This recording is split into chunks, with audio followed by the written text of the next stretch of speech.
කුසලයේ පිළිබඳව අපිට මේ ශාසනයේ හොඳට මනාව පෙන්වලා තියෙනවා. මහරහතන් වහන්සේලම අතීතයේ එබඳු පින් කුසල කරලා මෙබඳු පින් කුසල කරලා තමන් ලැබූ ආනිසස්ස, සසර ලැබූ ආරක්ෂාව, දුගතියකට නොඇති තමන් නිවන දක්වාම මේ කුසලයේ තමන්ට හේතුව. ඒක දුස්සේ ඊතෝ නෞතේ යම් කම්මම කරින් සදා දුග්ගතින් නාබිචානාමි ඒක දුස්සං ඉදං ඵලං කියලා. ඒක දුස්සක මහරහතන් වහන්සේ ගාථාවක් දේශනා කරා.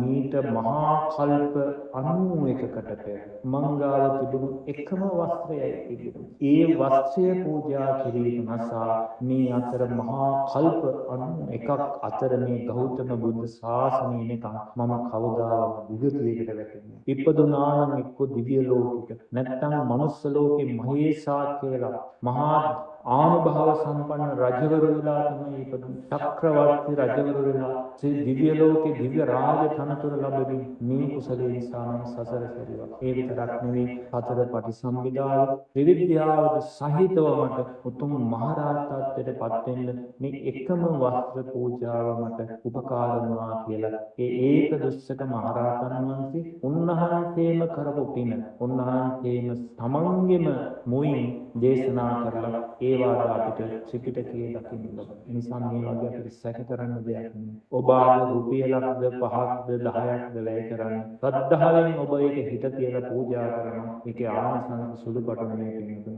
ගෞතම බුද්ධ ශාසනය කියන්නේ මහා භාව සම්පන්න මහා ආනිසංස ගෙනදෙන උතුමන් වහන්සේලා වැඩිහිටිය බුදුරජාණන් වහන්සේලා මහරහතන් වහන්සේලාගේ ගුණය අනන්තයි අප්‍රමාණ. අනන්‍ය ශාසනය. එනිසා පින්තුනේ මම කාල වේලාව ගොඩක් යන නිසා මම කෙටියෙන් මේ සඳහන් කරලා තියෙන ආනිසංස ටික අපදාන පාළිවල මහරහතන් වහන්සේලා මේ පිරිකර පූජා කිරීම නිසා අට පිරිකර පූජා කිරීම නිසා ලැබපු ආනිසංස අපි උදාහරණයක් වශයෙන් ගමුකෝ. ඒ අට පිරිකරේ තියෙන කුඩාම දේ මොකද්ද? ඉදිකටු. ඉදිකටු පූජා කිරීමේ ආනිසංස මොනවද? සංසාරේ යනකොට නොසැලෙන සිතක් ඇති කරගන්න පුළුවන්. ස්ථිර සමාධියක් ඇති කරගන්න. ඒ විතරක් නෙවෙයි විනිවිද යන නුවණක් යාට තියෙනවා. ඒ කියන්නේ කෙටියෙන් කියන දේ වහා අවබෝධ කරගන්න පුළුවන් ඥානයක් තියෙනවා. ඒ වගේම සමාධිය ස්ථිරව පිහිටනවා. කෙලෙස් වලට කවදාවත් යටපත් කරන්න බැරි කමක් තියෙනවා. බලන්න ඉදිකට්ටක් පූජා කරේ. ද්‍රව්‍ය චූටි නමුත් පූජා කරේ මහරහතන් වහන්සේ. අර උන්වහන්සේලාගේ ගුණය නිසා ලැබෙන ආනිසංසය ප්‍රමාණ කරන්න බෑ. ඉතින් ඉදිකට්ටින් ඒ බඳු ආනිසංස අපිට අවශ්‍ය කෙනෙන්නේ ප්‍රඥාව කියන එක අවශ්‍යයි. ඒ ප්‍රඥාව තව දෙයකින් සොලවන්න බැරි, කෙලෙස් වලින් කම්පා කරන්න බැරි ප්‍රඥාවක් අපිට.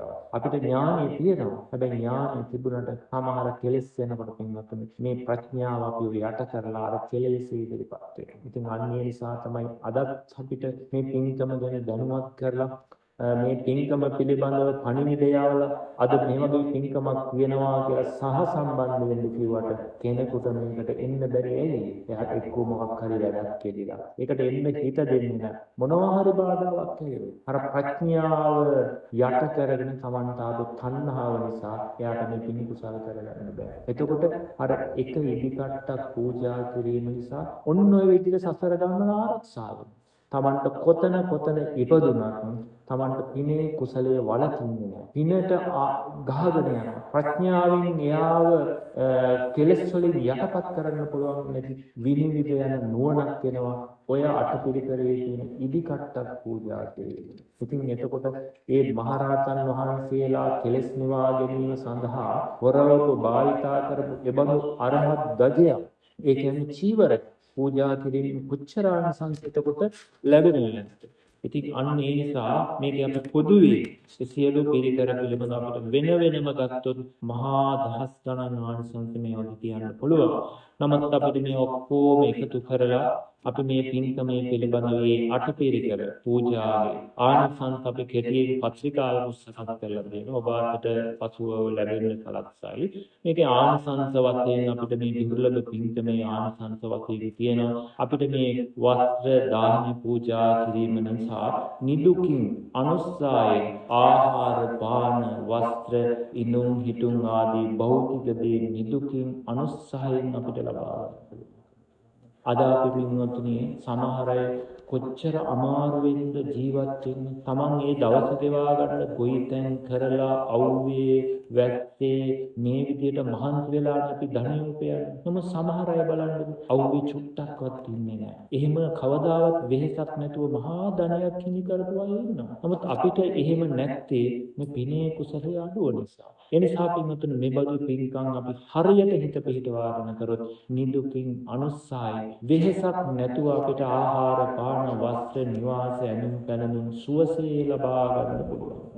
ඒ විතරක් නෙවෙයි ලද සම්පත් කවදාවත් අකලට විනාශ වෙන්නේ නැහැ. සමහර අය මේ මහා කෝටිපතියෝ එකපාරම නැති වෙලා. බලන්න පහුගිය කාලයක සුනාමි, ඔය දිත්වා කුළුසුනාට මේ වගේ මොන තරම් අයට ධනෙ අයින් වුණා. අදත් ගෙයක් දොරක් නැතුව කොච්චර ඉන්නවද? හැබැයි මේ පිනෙන් ආරක්ෂාව දාලා තිබුණා නම් කවදාවත් එහෙම අකලට සම්පත් විනාශ වෙන්නේ. ජලයෙන්, ගින්නෙන්, හොර සතුරන්ගෙන්, රජවරුන්ගෙන් කවදාවත් මේ සම්පත් ධනෙ අකලට විනාශ වෙන්නේ නැහැ. ඒ නිසා අපිට මෙබඳු පින්කම් කරලා ප්‍රාර්ථනා කරන්න පුළුවන්. මට යම්තා සම්පත් ලැබෙනවා නම් ඒ සියල්ල කවදාවත් මගේ කැමැත්තෙන් හැර කවදාවත් කෙනෙකුට හොර සතුරෙකුට හෝ ගින්නකට ජලයකටවත් විනාශ නොකරේවා කියලා අපිට ප්‍රාර්ථනා කරන්න. ඒ බඳු ආනිසංස මේ තුලින් ලැබෙනවා. ඒ විතරක් නෙවෙයි දීර්ඝායු සම්පත් ලැබෙනවා. ඒ වගේම නොබිඳෙන පිරිස් ලැබෙනවා. ඒකත් ලොකු ආනිසංසයක්. අපි අතර ඉන්න අය සමාහිත අපේම අය අපිව බිඳවනවා. අපියටම කේලම් කියලා අපි හිත බිඳවනවා. මේ සමාහිත එකට පින් කුසල් කරගෙන අය යන අය.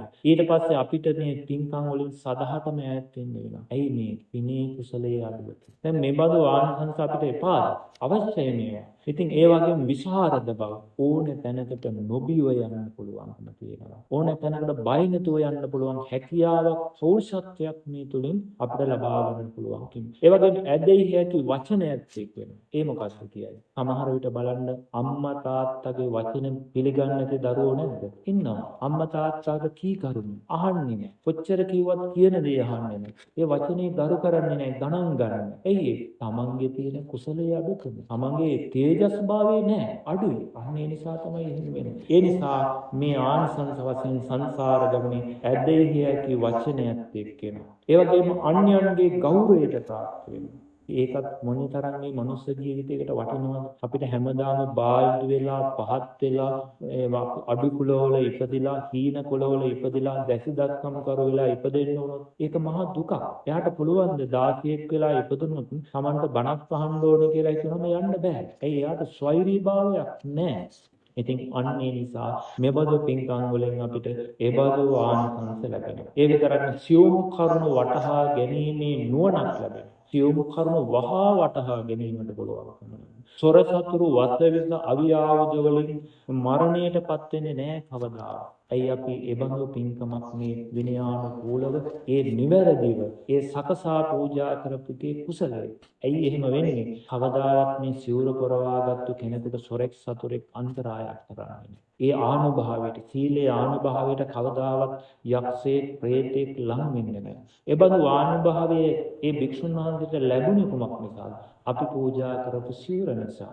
ඒ සිවුර පොරවාගෙන තමයි උන්වහන්සේ බඳු ගුණ දරාගත්තේ. ඒ නිසා අපිත් ඒකට දායක වෙන්න සංසාරේ කවදාවත් අපිට සොර සතුරු වසවිස අවියාවුද ඒ වගේම කොටි වලස් ව්‍යාඝ්‍රාදී මේ නපුරු සත්තුන්ගෙන හිංසා පීඩා කවදාවත් වෙන්නේ නැහැ. සූර ගතියත්තන් වෙන්න පුළුවන්. දක්ෂ ගතියත්තන්, වීරියවන්තයන් වෙනවා. ධෛර්යවන්ත වෙනවා. ස්ථිර සිතැත්තෝ වෙනවා. අර කැඩුණු ඒ කියන්නේ ස්ථිර සිතක් නැති වෙනන සිත් අය අදින. නමුත් එහෙම නෑ මේ පින්කම නිසා අපි. හැබැයි මේ වගේ අපිට හොඳට වැනෙන්නේ නැති, සැක නැති හිත පිහිටවා. මම මේක කොහොම හරි කරනවා. මේ පින්කමට මම මොන විදියෙන් හරි දායක වෙනවා. මේක මං තියෙන දේ කොහොම හරි මේවට මේ ලැබිච්ච අවස්ථාවේ මම කොහොම හරි ප්‍රයෝජනෙ ගන්නවා. මේ පින්කමට මම දායක වෙනවා. කියලා ඔහොම සමහර අය කියනවා. හැබැයි කිව්වට සතියක් දෙකක් යනකොට අය අහලා බලනකොට අර හිත නැහැ. ස්ථිර සිතක් නෑ. ඇයි එතකොට අන්න ඒක තමයි අදිෂ්ඨානය ඥානයක් නැහැ. ස්ථිර සිතක් නැහැ. මේ අර සමහර විට අපිට මේ වගේ ඇහෙනකොට Tamanට හිත උපදින. මම නම් මේකට කොහොම හරි දායක වෙනවා. හැබැයි දවස් දෙකක් යනකොට ඒ හිත තියාගන්න බෑ. කෙලස් වලින් මෙහිලා එයා අරගෙන අතහැරෙනවා. අන්න එහෙම වෙන්න පින්වතුනි අපි තුල අර ශක්තිමත් ස්ථිර සිත් නැති නිසා මේ බඳු පින්කම් කරනවා පින්වතුනි අපිට අන්න ඒ වගේ ස්ථිර සිත් නොසෙල්ලෙන සිත් තමන් යමක් කරනවා කියලා කුසලයකට හිත තියාගන්න. ඒක මොන දුකී දුක්පත්කම මොන ආසරණ ආවත්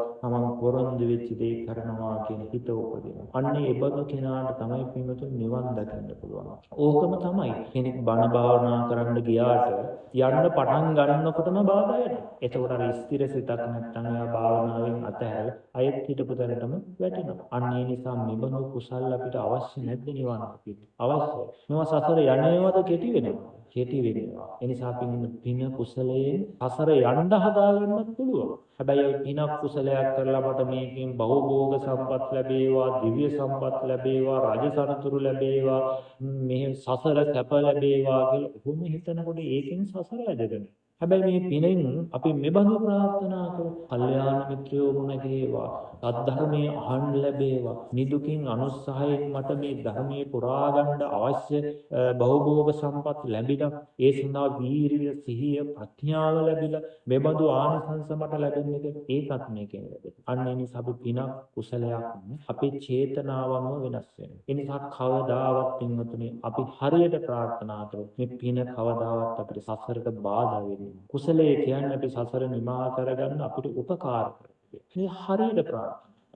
ඉතින් ඒ නිසා හරියට ප්‍රාර්ථනා නොකරලා කුසලයේ නිසාම විනාශ වෙච්ච අය තියෙනවා. නිසා ඒක තමයි අවබෝධයෙන් පින්කම් කරනවා කියන්නේ. දැනගෙන පින්කම් කරනවා කියන්නේ ඒක. ඕනම පිනක් කරලා ඔබට පුළුවන් ඔබ කන බත් නිගාන කාලා ඉවරලා හොදලා දාන ඉඳුල් ටික විසික් කරලා මේ ඉඳුල් ටික යම්සේ කුරා කූඹියෙක් ආහාරයට අරගෙන කුස නිවා ගන්නවාද ඒ හා සමානවමට සංසාරේ කවදාවත් දුගී දුප්පත් භාවය සාපිපාසාදී දුකක් ඇති නොවේවා. මට නිවන් දැකීම සඳහා කවදාවත් සාපිපාසා දුකකින් කරදරයක් නොවේවා කියලා පතන්න.